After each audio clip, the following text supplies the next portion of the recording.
जय गुरुदेव। अनंत कोटि ब्रह्मांड नायक सदगुरु भगवान के चरणों में कोटि कोटि वंदन, कोटि कोटि प्रणाम। सभी को हर हर महादेव, शंभो शंकर, शंभो शंकर। जैसा कि आपकी भक्ति चल रही है भगवान की कृपा से, गुरुदेव कृपा से, तो सभी को बहुत बहुत आशीर्वाद है कि यूं ही आपकी भक्ति अग्रसर होती रहो प्रगति पर, और आपका जीवन भी एक उत्थान की ओर, अपने कल्याण की ओर अग्रसर हो, और सभी शोक संताप दुख सभी का नाश हो, और आपका जीवन सुखद और मंगल में बने। और ये भावना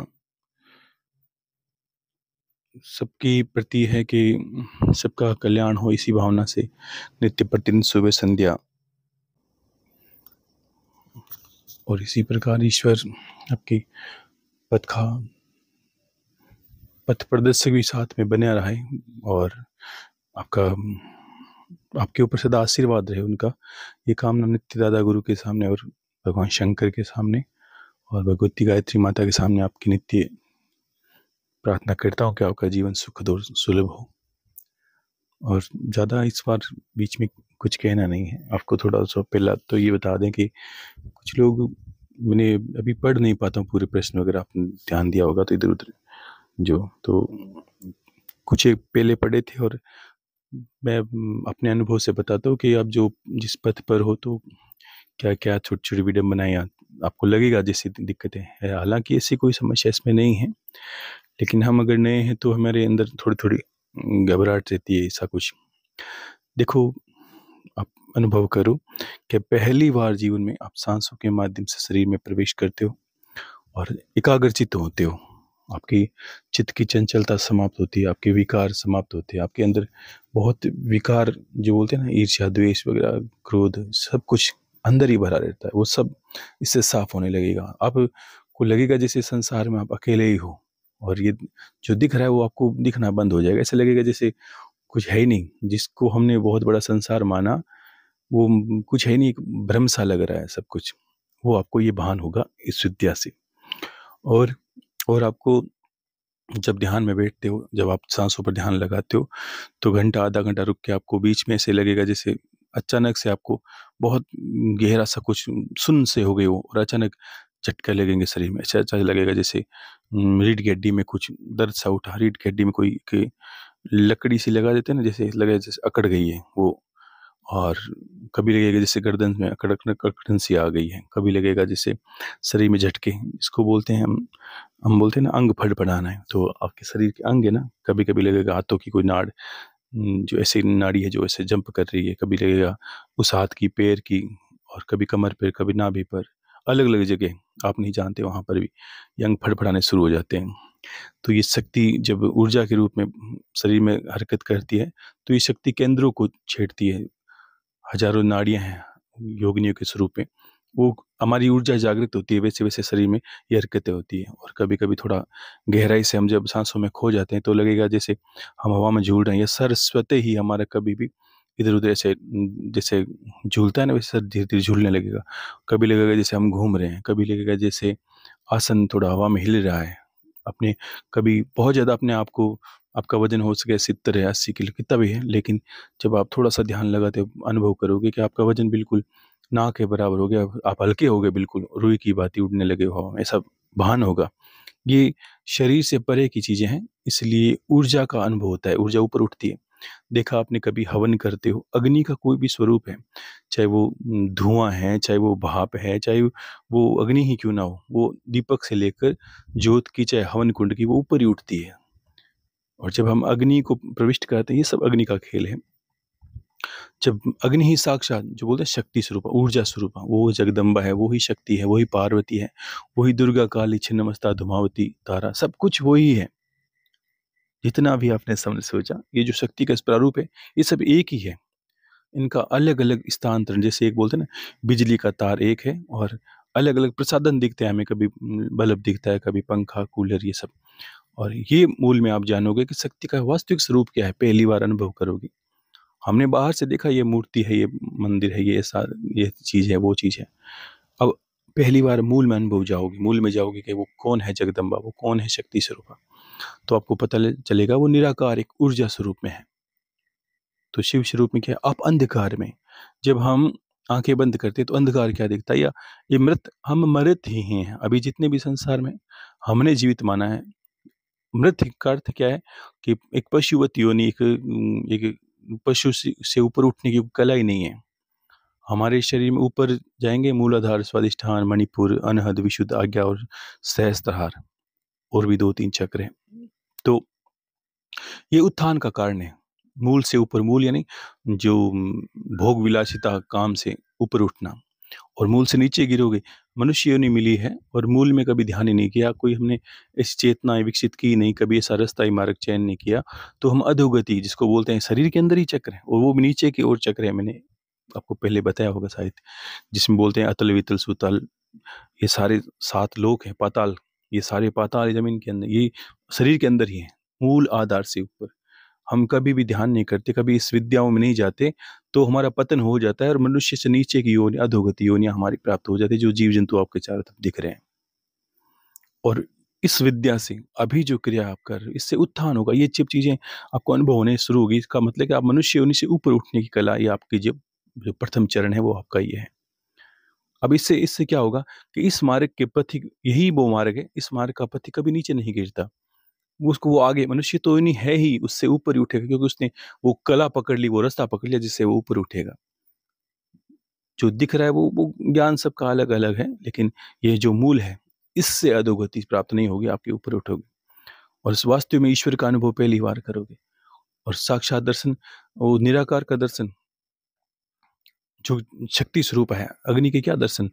लेकिन फिर भी आप अभी बैठो, जब आज दिन में या शाम को बैठने के बाद जब उठो, उससे पहले आपको क्या करना है? आंखें तो बंद ही रहती है आपकी, उस वक्त 2 अंगुलियां, आपकी बीच वाली अंगुली और अंगूठे के पास वाली अंगुली, ये दोनों अंगुलियों को आपको आंखों पे, दोनों हाथों से दोनों आंखों पर, और दोनों अंगूठे आपके दोनों कानों पे होने चाहिए, बंद होने चाहिए कान आपके अंगूठे के छिद्र से।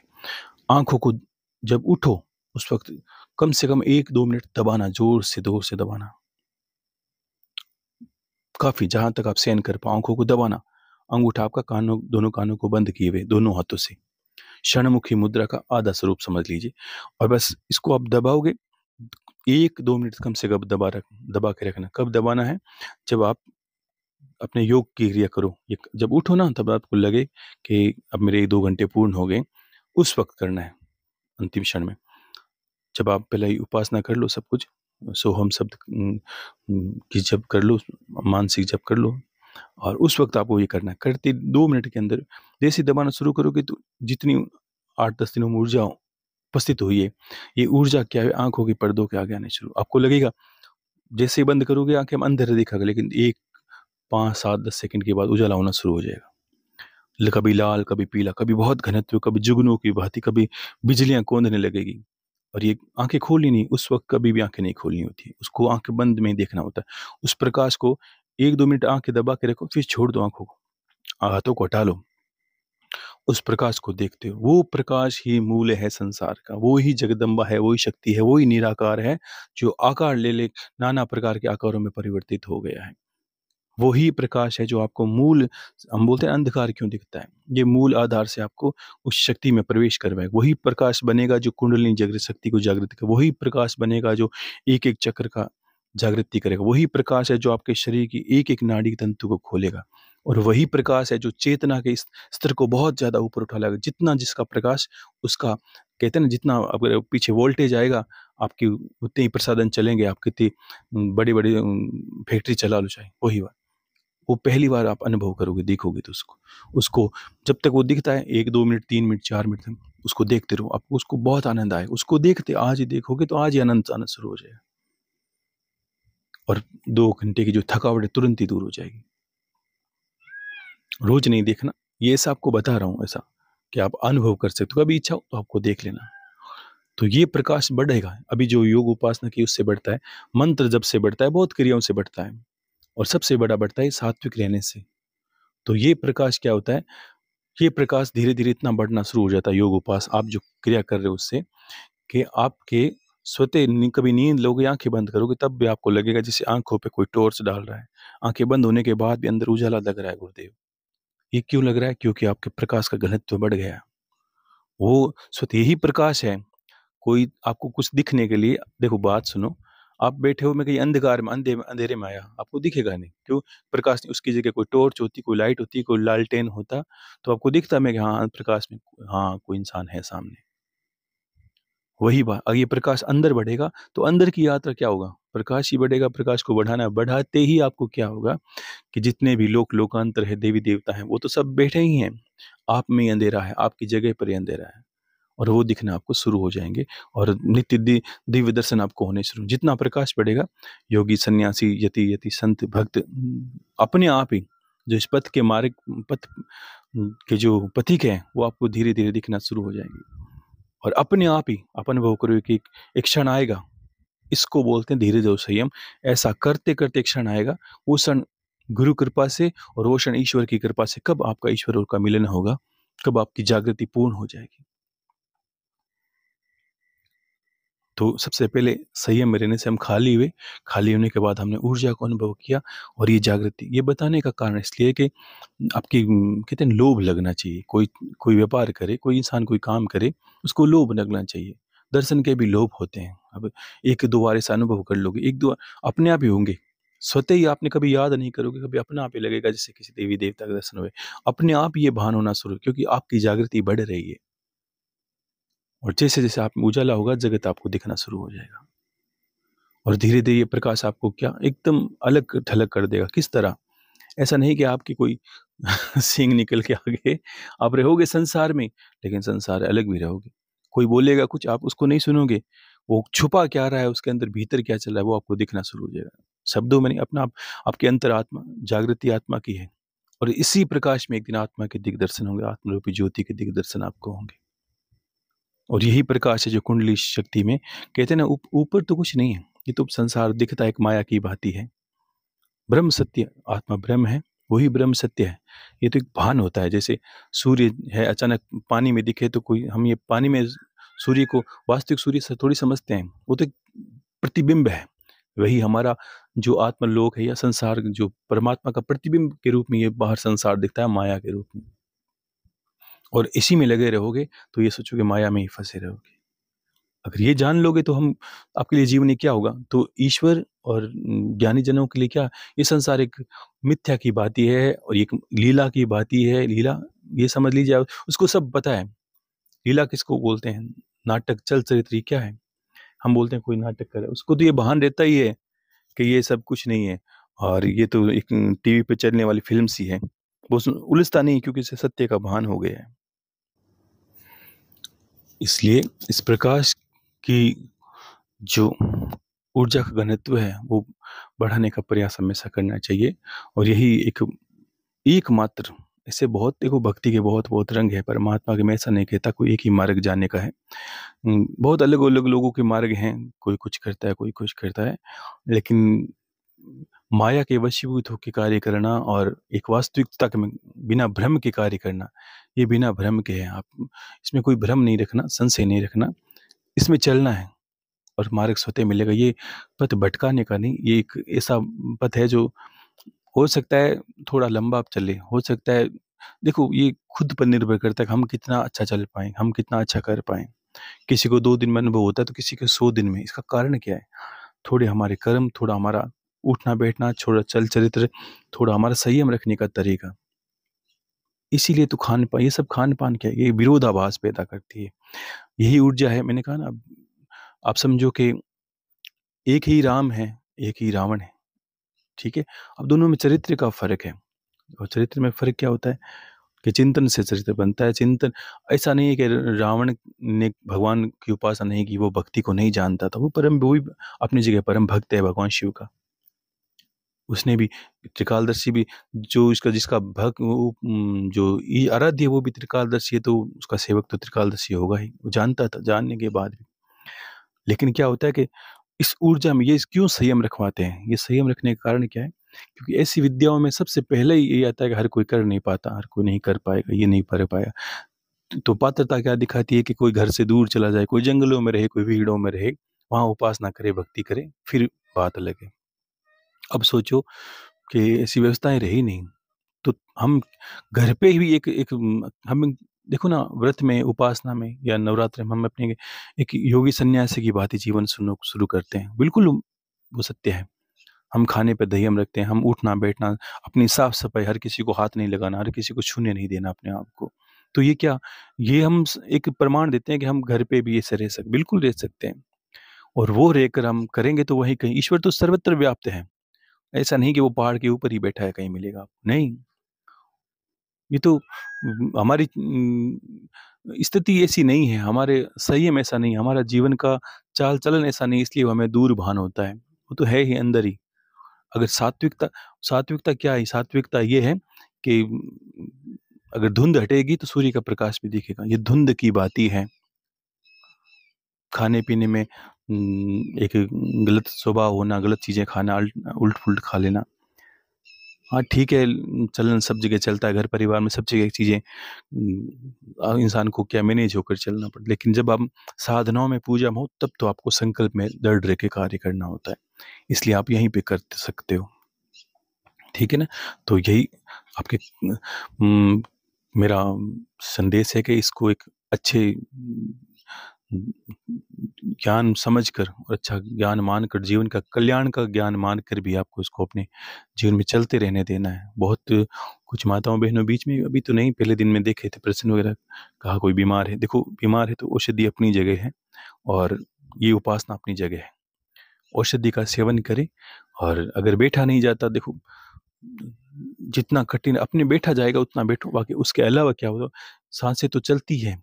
अगर नीचे नहीं तो कुर्सी पे नहीं तो पलंग पर 2 घंटे, देखो स्वस्थ है उनको तो देने ही हैं, और जिनको, अब मैं ये नहीं कहता किसकी रुग्णता कितनी है, किसकी क्या औषधि है, तो उसको यही कहा है कि उठे बैठ अब बैठते उठते तो ही आप लेटे हुए कर सकते हो। सांसें तो आती ही जाती है, कैसी परिस्थिति में, उस सांसों के साथ होना है।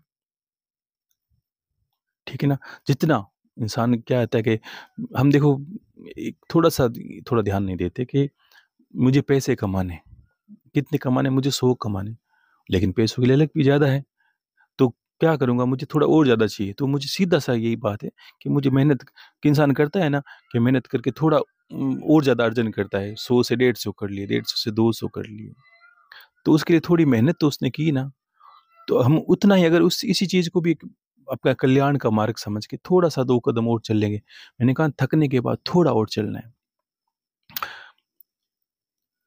जब एक प्रसंग था बहुत अच्छा आपको आज, कि गुरुदेव ने जब पहली बार गोरक्षनाथ जी के दर्शन किए, तो बहुत बड़ी बात है कि उन्होंने 1 महीना भर भूख, बिल्कुल सिर्फ अन्न त्याग कर जल के ऊपर उन्होंने गोरक्षनाथ जी की उपासना की। बहुत गुरु गोरखनाथ जी की बहुत साधना की प्रचंड, और उनको दर्शन प्राप्त करने के लिए, तो ऐसा करते-करते उन्होंने क्या 1 महीना सब्र, और एक थक गए थे पूरे, एकदम हिम्मत हार गए थे। मतलब उन्हें लगा था, भाई महीने का संकल्प लिया था, ये पूरा होने वाला है, और दर्शन कैसे होंगे कि नहीं होंगे पता नहीं।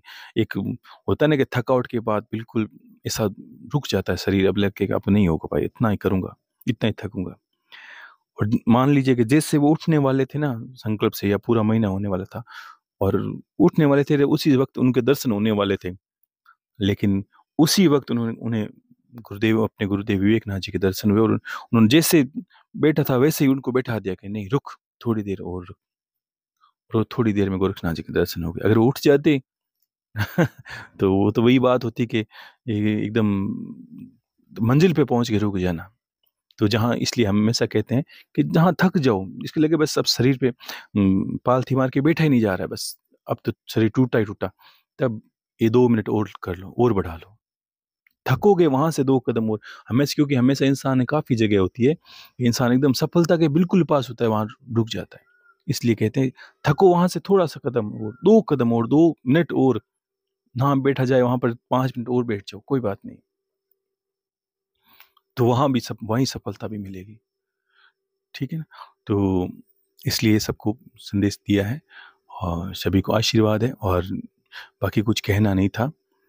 एक शुरू-शुरू में थोड़ी दिक्कतें हो गई थी कि कुछ लोगों ने कहा गुरु दक्षिणा के समय पेमेंट पैसेज भेज रहे थे तो वो आए नहीं। इसका कारण ये बना कि बचत खाता है, उस बचत खाते में तो एक दिन में क्या, उसमें स्कैन जो होता है उसके अंदर मैंने पता किया था, उसने कहा भाई स्कैन होता है उसके अंदर, एक साथ अगर दिन में 30-40 लोग या जितने लोग एक दिन में कर लेते हैं कोई पैसे लेना भेजना इधर उधर, तो 24 घंटे के लिए बंद हो जाता है। फिर 24 घंटे के तो शुरू में जैसे ही लोगों ने कुछ भी दक्षिणा भेजते ही वो बंद हो गया था, फिर चुल्लू शुरू हुआ फिर बंद हो गया। तो उन्होंने कहा भाई आपको 1-2 कागज और देने ताकि इसको थोड़ा अच्छे से कर पाएँ, बचत खाते को थोड़ा-सा सही कर दें। तो मैंने कहा ठीक है, इसलिए मैंने बीच में मना कर दिया मैं कि एक बार आप रुक जाइए। तो वापस उसको कर दिया। उसमें क्या हुआ कि उसने उन्होंने दूसरा खाता बना दिया और अब अभी जो आज मैं उसमें है जो दूसरे खाते वाले दूसरे नंबर वो उसमें लगा दूँगा, उसमें आप भेज दोगे तो उसमें दक्षिणा आपकी चली जाएगी आपको उसमें। और जब भी आपकी इच्छा हो, ऐसा नहीं कि आपको कभी आज नहीं भेजा तो नहीं भेज पाए तो दुखी होगा आप। मैं अपनी जगह हूँ, आप अपनी जगह कभी भी, आपकी इच्छा है आज है, कल है, परसों है, 1 महीना रुक के, जब आपकी सहूलियत हो। ऐसा नहीं है कि भेजना ही, और ये भी नहीं है कि भेजना ही है। दक्षिणा एक एक प्रेम का भाव है। आपके पास, मैंने कहा सुख संपन्नता से पूर्ण हो, आपके पास कुछ है नहीं तो आपके कार्य ही मेरे लिए गुरुदक्षिणा है। आप जो कर रहे हो वो मेरे लिए गुरुदक्षिणा है। मेरे गुरु को तो मेरे गुरुदक्षिणा यही है। और ठीक है, एक सांसारिक लोक चलन है तो उसमें आप जब भी इच्छा हो आप भेज देना। मैं अभी जो खाता नंबर इसमें डालूँगा, उस खाते नंबर में आप कर सकते हो और स्कैन वही है जो पुराने वाला है। ठीक है ना? तो आपकी जो इच्छा है दोनों में से किसी में आप भेज देना। कभी वो बंद मिले तो इसमें देख लेना आप। और वो पुराने जो खाता नंबर है उसमें भी, उसमें वो बीच-बीच में बंद हुआ था। अब शुरू दोनों ही है, बाकी इस खाते में आप जब भी चाहो आप भेज सकते हो, ठीक है? और बाकी सबको आशीर्वाद है कि आपका सावन का महीना मंगल में हो, आपके कल्याण का कारण बने। और उम, बहुत-बहुत आशीर्वाद सभी को, खुश रहिए, हर हर महादेव। और ऐसे ही चलते रहें और 1 महीना में आपका अभ्यास हो जाएगा कि ऐसा होगा, अगर अच्छा से करोगे तो आपका ऐसा अभ्यास होगा कि 1 महीने के बाद 24 घंटे में आपका मन सोम छोड़ेगा ही नहीं। ऐसा कर लो अपने आप को, तो कहाँ जाने की ज़रूरत है, अपने आप ही। तो कबीरदास संतों ने इसी को बड़ी महिमा कहा सोहम की, कि माला जपू न कर जपू, मुख से कहूँ ना राम, राम हमारो हमें जपे हम पायो विश्राम। अंदर राम जागृत हो गया स्वतः ही, और बस उसको 24 घंटे जब भूलें तब कहना माला फेरनी, तो माला बंद करें तब फेरनी, माला तो चलती रहती है, उसको क्या फेरें पर। बस उसके साथ हो जाना है, यही क्रिया सबसे श्रेष्ठ है। ठीक है? तो सबको आशीर्वाद है, सभी खुश रहें, सभी हर हर महादेव, और सभी को ढेर सारा आशीर्वाद है।